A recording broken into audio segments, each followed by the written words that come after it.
శ్రీకాళహస్తి నియోజకవర్గం రాజీవ్ నగర్లో నెలకొన్న సమస్యలను పరిష్కరించాలని డిమాండ్ చేస్తూ శనివారం ఉదయం కేంద్ర మాజీ మంత్రి కాంగ్రెస్ పార్టీ సీనియర్ నాయకులు చింతామోహన్ ఆధ్వర్యంలో కాంగ్రెస్ శ్రేణులు రాజీవ్ నగర్లో ధర్నా నిర్వహించారు. ఈ సందర్భంగా కేంద్ర మాజీ మంత్రి కాంగ్రెస్ పార్టీ సీనియర్ నాయకులు చింతామోహన్ ప్రజలను ఉద్దేశించి ప్రసంగించారు. మేము అధికారంలో ఉన్నప్పుడు కాంగ్రెస్ పార్టీ 2007లో 100 ఎకరాల భూములు నిరుపేదలకు ఇవ్వడం జరిగిందన్నారు. ఒక్కొక్కరికి 2.5 సెంట్లు చొప్పున 7,500 మందికి నిజాయితీగా ఇచ్చామన్నారు. ఇంటి స్థలాలు ఇవ్వడంతో పాటు హౌసింగ్ కార్పొరేషన్ నుంచి ఆర్థిక సాయం చేశామన్నారు. కొంతమంది ఇండ్లు కట్టుకున్నారని, మరికొంతమంది ఇండ్లు కట్టుకోలేకపోయారని చెప్పారు. 6,000 మంది ఇండ్లు కట్టుకున్నారని, రాజీవ్ నగర్ శ్రీకాళహస్తికి ఒక టౌన్షిప్ గా తయారైందని పేర్కొన్నారు. కాంగ్రెస్ ప్రభుత్వం అధికారం పోగానే ప్రాంతీయ పార్టీల అధికారంలోకి వచ్చిందన్నారు. వైసీపీ అధికారంలో ఉన్నప్పుడు కోట్ల రూపాయలు తీసుకున్నట్లు మేము వింటున్నాము. ఇది తప్పు. వైసీపీ వాళ్ళు కలెక్ట్ చేసి డబ్బు తిరిగి పేద ప్రజలకు ఇవ్వాలని డిమాండ్ చేశారు.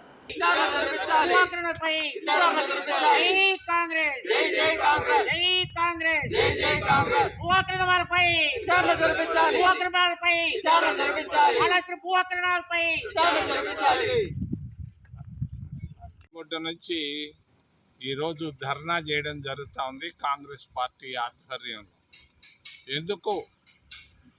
మేము అధికారంలో ఉన్నప్పుడు 2007లో కాంగ్రెస్ పార్టీ 100 ఎకరాల భూమిని నిరుపేదలకు ఇవ్వడం జరిగింది.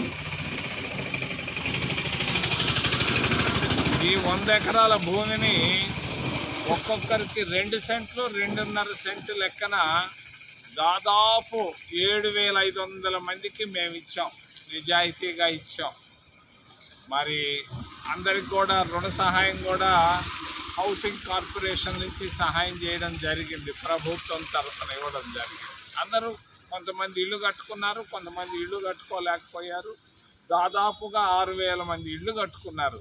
ఇది ఒక టౌన్షిప్ లాగా తయారైంది ఎక్కడ కాళహస్తికి.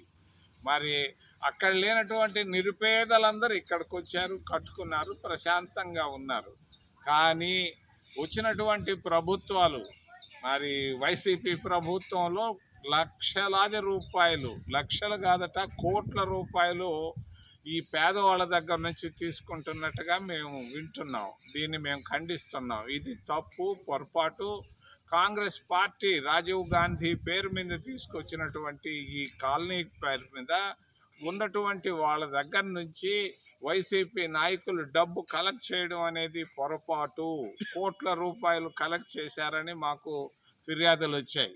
దీన్ని వెంటనే వాళ్ళకి ఆ డబ్బు తిరిగి ఇవ్వాలని నేను డిమాండ్ చేస్తున్నాను కాంగ్రెస్ పార్టీ తరఫున. ఎవరు పేదవాళ్ళ దగ్గర నుంచి ఎవరు తీసుకున్నారో ఆ డబ్బు కోట్ల రూపాయలంతా ప్రతి ఒక్కరికి 1,00,000, 2 లక్షలు, 3 లక్షలు తీసుకున్నారంట. ఆ డబ్బును వెంటనే రిటర్న్ చేయాలని నేను కాంగ్రెస్ పార్టీ తరఫున నేను డిమాండ్ చేస్తున్నాను. మరి రెండవది 300 ఇళ్ళుంటే 300 ఇళ్ళు మరి అక్కడ కొట్టేశారని విన్నాం. మరి ఈ కూటమి ప్రభుత్వం వచ్చిన తర్వాత అన్ని వినాశకాలే. కూటమి ప్రభుత్వంలో మేము ఆశించాం మనవరం బెల్ ఫ్యాక్టరీ పనులు పూర్తయ్యి ప్రతి ఇంటికి ఒక ఉద్యోగం వస్తుందని ఆశించాం. ఒక్క ఉద్యోగం రాలేదు ఈరోజు వరకు. మరి చంద్రబాబు నాయుడు, భారతీయ జనతా పార్టీ చేసినటువంటి చర్యలు ఏంటి? ఏం చేశారు? కాళహస్తికి కాంగ్రెస్ పార్టీ మనవరం బెల్ ఫ్యాక్టరీని 8,000 కోట్ల రూపాయలతో ఇచ్చింది. ఎందుకు ఇచ్చింది? ప్రతి ఇంటికి ఒక ఉద్యోగం ఇవ్వాలన్న ఉద్దేశంతో. దాన్ని ఆపేసినటువంటి ఘనత కూడా కూటమి ప్రభుత్వానికి, చంద్రబాబు నాయుడికి, భారతీయ జనతా పార్టీకి దక్కిందని తెలియజేస్తున్నాను. అంతేకాదు మరి 300 ఇళ్ళు ఎందుకు కొట్టేశారు చంద్రబాబు నాయుడు గారు అని నేను అడుగుతున్నా. ఎవరిచ్చారు ఈ హక్కు? ఇల్లు కట్టుకోవడం అనేది అది రాజ్యాంగపరంగా హక్కు. ఓటు హక్కు ఎలాగానో ఇల్లు కట్టుకోవడం అనేది హక్కు. ఇల్లు కట్టుకున్న తర్వాత కొట్టేసే హక్కు ఎవరిచ్చారు? మరి అంతేకాదు కాళహస్తి ప్రాంతంలో, కాళహస్తి మండలంలో, మరి ఏర్పేడు మండలాల్లో 20,000 ప్రభుత్వ భూములు, 20,000 ఎకరాల ప్రభుత్వ భూముల్ని ఏర్పేడు మండలంలోనూ కాళహస్తి మండలంలోనూ మరి దీనన్నిటిని ఆక్రమించుకున్నట్టుగా విమర్శలు వస్తున్నాయి. జిల్లా కలెక్టర్ గారు నేను తెలియజేస్తున్నా, నువ్వు అటు ఇటు భూములు అవి కాదు, పొలాలు చూస్తున్నావు, సంతోషం, తుఫాన్ అయిపోయింది. నువ్వు రా. కాళహస్తి అసెంబ్లీ నియోజకవర్గంలో గత 10 సంవత్సరాల్లో 20,000 ఎకరాల ప్రభుత్వ భూములు ఆక్రమించుకున్నట్టుగా ఫిర్యాదులు వస్తున్నాయి. వెంటనే ఆ 20,000 ఎకరాలను వెంటనే దాన్ని ప్రభుత్వానికి తీసుకురావాల్సిన బాధ్యత మరి రాష్ట్ర ప్రభుత్వం చంద్రబాబు నాయుడు పైన ఉందని తెలియజేస్తూ, చంద్రబాబు నాయుడు వెంటనే దీనిపైన విచారణ జరిపించాలని. మరి అవినీతి ఎక్కువైపోయింది కాళహస్తి నియోజకవర్గంలో.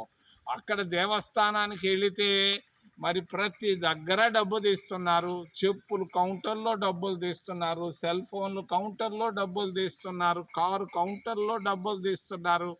దినానికి ఒక 10 లక్షల రూపాయలు అవినీతి జరుగుతున్నట్టుగా బాగా విమర్శలు వస్తున్నాయి. మరి తిరుమల దేవస్థానంలో ఒక 70,000 రూపాయలు ఒక ఆయన తీసుకుంటే దానిపైన హైకోర్టు అయితేనేమి, సిట్ ఎంక్వైరీ, మరి అవినీతి నిరోధక చట్టాలన్నీ వచ్చాయి.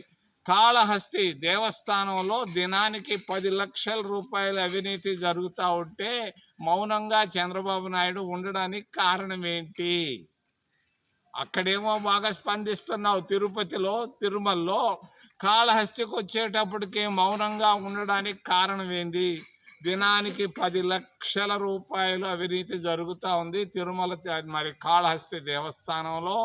నెలకి 3 కోట్ల రూపాయలు, సంవత్సరానికి 30-40 కోట్ల రూపాయలు అవినీతి జరుగుతూ ఉంది. దీనిపైనే వెంటనే విచారణ జరిపించాలని, ఈ అవినీతి కార్యక్రమాలను వెంటనే ఆపాలని, 20,000 ఎకరాల భూముల్ని వెంటనే ప్రభుత్వం చేతికి తీసుకోవాలని, ఎవరైతే డబ్బు తీసుకున్నారో రాజీవ్ నగర్లో 1,00,000, 2,00,000, 3,00,000 రూపాయల లెక్కన ప్రభుత్వ మరి ఆ బాధితుల దగ్గర నుంచి తీసుకున్నారు, ఆ డబ్బును వెంటనే రిటర్న్ చేసే బాధ్యత కూడా ప్రభుత్వం చంద్రబాబు నాయుడు తీసుకోవాలని నేను డిమాండ్ చేస్తూ, జరుగుతున్నటువంటి అత్యాచారాలు ముఖ్యంగా రాజీవ్ నగర్లో ఇళ్ళు కొట్టేయడాల్లో మరి చంద్రబాబు నాయుడు చేస్తున్నటువంటి దుశ్చర్యలు నేను ఖండిస్తూ